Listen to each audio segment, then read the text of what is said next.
weekend, we will be traveling to Miami Beach. After interrupting class to provide a testimonial for Nia, her mother departs. Flashback to S2. I will explain everything. Never miss this video. Please subscribe to the channel. It was supposed to be an ordinary school day at Westview High, where students dragged themselves through lectures while daydreaming about lunch. But in room 207, something was about to shake up the usual routine. Nia had always been a decent student, not the top of the class, but someone who worked hard enough to stay out of trouble. She was quiet, never caused a scene, and always did her homework. However, none of that would matter in just a few moments. The class had just started when Ms. Reynolds, the English teacher, asked the students to hand in their essays on the most influential person in my life. Nia hesitated. She had worked on her paper, but it wasn't her best work. She had struggled to articulate her thoughts, and now she worried about the grade. Just as Ms. Reynolds was about to move on, the classroom door flew open. Gasps and whispers filled the room as Nia's mother, dressed in a sharp blazer and heels, marched in like she was about to present a case in court. Her entrance alone was enough to make every student sit up straight. This was not the kind of interruption they were used to.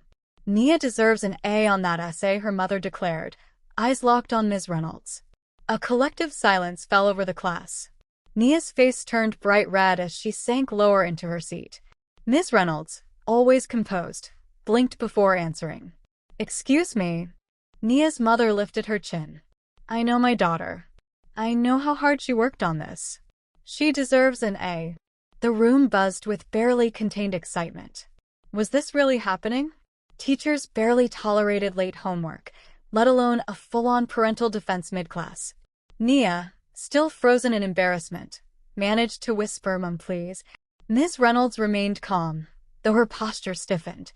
"Mrs. Carter, I assure you, every student is graded fairly based on their work." "I don't think you understand," Nia's mother continued, her voice growing louder. "She put hours into that essay." The class exchanged glances, enjoying the rare live drama. This was better than reality TV. Nia wished she could disappear. Every second felt like an eternity. She wanted to grab her mother's arm and drag her out, but she was frozen in horror. Her classmates' faces were a mix of amusement, shock, and secondhand embarrassment.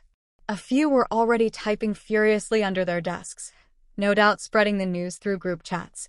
"I'm sorry, but this discussion is inappropriate for class," Ms. Reynolds said firmly. "If you have concerns, we can schedule a meeting." Nia's mother exhaled sharply. "Fine.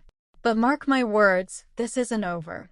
And with that, she turned on her heel and stormed out, slamming the door behind her. Silence. Then a soft snicker. Then a full-blown eruption of whispers. "Oh my God, did that just happen?" "Dude, Nia's mom is next level. I'd die if my mom did that." Ms. Reynolds clapped her hands once, restoring order. "All right, let's move on. We have a lesson to get through." But there was no moving on for Nia. The damage was done. By lunchtime, the whole school knew what had happened. People kept sneaking glances at Nia, some offering sympathetic looks, others grinning at the sheer absurdity of the situation. A junior from another class stopped by her table. "Hey, I heard your mom went full Karen on Ms. Reynolds. That true?" Nia groaned and buried her face in her hands. Part 9. Social Media Explosion. Memes were already circulating. A fake movie poster titled, "Nia's Mom, the Defender," had been edited together, featuring a dramatic courtroom scene. One particularly brutal tweet read, "When your mom wants an A more than you do, hashtag like a Mrs. Carter." By the end of the day, Nia knew she would never live this down. But as embarrassing as it was, she realized something. Her mom had done it out of love. Misguided, over-the-top love, but love nonetheless. That didn't mean she wasn't going to have a long talk with her mother about boundaries that night. And the next time she got a grade she wasn't happy with, she'd handle it herself. No more today. What are you thinking about this gossip today? Let us know in the comments and stay tuned by subscribing to our channel to get more updates like this. Thank you.